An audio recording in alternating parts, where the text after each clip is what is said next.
Hey everyone, it's week 3 and we're going to be going over the early management theories. Luther Gulick strongly believed that work division was the foundation of organization, indeed the reason for organization. He believed that when you divided labor, you would be able to deliberately specialize tasks to increase efficiency, but he emphasized that only if it was paired with coordination. Another theory of his is POSDCORB. And the way that I was able to apply this to modern day public sector, I chose nonprofits, is by giving structure to nonprofits for managing limited resources effectively. They run off of limited amount of grants and government funding, and without that management, it can be all bad. Another way that I applied Luther's division of labor theory to nonprofits is it's applicable by increasing expertise in roles and could potentially help reduce burnout. Also, coordination via structure ensures alignment across teams and mission areas for nonprofits.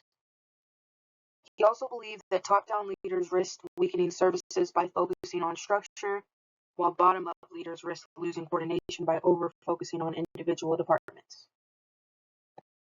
I was really interested in Robert Merton's Bureaucratic Structure and Personality article. He said, people may be unfitted by being fit in an unfit fitness. Their training may become an incapacity. He also talked about bureaucracies work best when employees genuinely believe in the rules and not just follow them. And a question that I came up with from reading this article was, what he pointed to was, do bureaucracies attract rule followers, or do they turn people into them? And then also, how does personality influence structure and structure influence personality? Martin argued that sometimes people become so well trained in routines that their skills can become a liability when conditions shift. And this is what he referred to as trained incapacity. For nonprofits, this shows up when staff are locked into funder-driven metrics or rigid service models.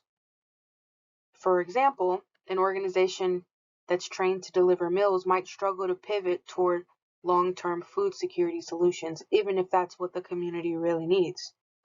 Merton suggested we need more research on how personality and structure influence each other, especially in public, religious, and military settings. For nonprofits, it explains why some staff might resist change, follow hierarchy blindly, and avoid initiative. I really liked Paul Appleby's article. He talked a lot about the major difference of public administration, such as government, is its public nature. And I thought it was pretty interesting how he went into public scrutiny versus private autonomy. And it honestly made me think of celebrities.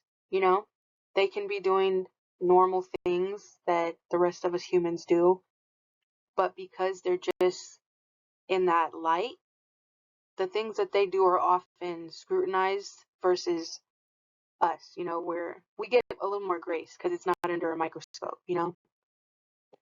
And the way that I applied this to modern day, not only for celebrities, but I also thought about nonprofits. And let's say we had a private company overspending on executive salaries.